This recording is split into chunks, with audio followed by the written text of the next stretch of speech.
Kemi free ride në bjeshket e unikit, ndërtimi teleferikut, shtigje të reja për hiking dhe ciklizëm, zona kampingu, pika vrojtuse panoramike. Në 4 vitet e fundit Uniki ka dëshmuar ndryshim të madh. Janë asfaltuar rrugë kryesore Unik Gjeravic, Unik Krastovic, po vazhdojmë punimin ndërtimin unazës së qytetit, kemi ndërtuar park qendrëqim publik smart, kemi hartuar master planin për bjeshtë e Unikut, kemi funksionalizuar shërbimet shëndetësore 24 orë në ditë dhe 7 ditë në javë, kemi ndërtuar qerdhen për fëmijë, kemi përfunduar shkollën Edmund Hoxha, kemi mundsuar transport falas dhe nxënës për nxënës dhe bursa për student dhe kemi sjell projekte madhore si parkin solar i cili do të jetë investim 42 milionësh në komunën e Unikut. Tani vizioni ynë është edhe më i madh, në mandatin 2026-2029 do të ndërtojmë sheshin e ri Edmund Hoxha,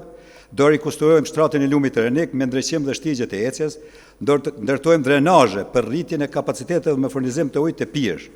Rezervari 1200 kubikësh në lagjen Pep, do ta bëjmë edhe një rezervar, si dhe separatorin për largimin e turbullirave të ujit të burimit të Shkozës për lagjen Age Marmadani. Do të ndërtojmë fushën sportive në shkollën fillore, palesën e mbyllën të gjimnazi, fushë të hapur sportive dhe kënd të lojra për fëmijë në lagjen Berish, bazen gjysmë olimpik dhe shtëpinë e kulturës.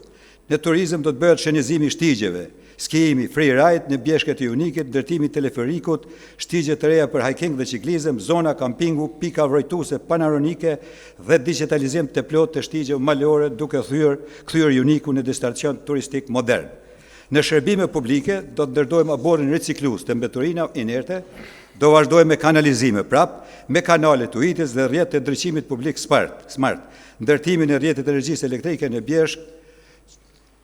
Gjocaj, Gropa e Renikit, segmentin kryesor. Ne që kemi do të ndërtojmë ashensor për personat me aftësi të kufizuar, do mbulojmë shpenzimet shëndetësore për çmurit kronik, do japim subvencione për leonat dhe do mbulojmë shpenzimet për rastet e vdekje apo të varrimit.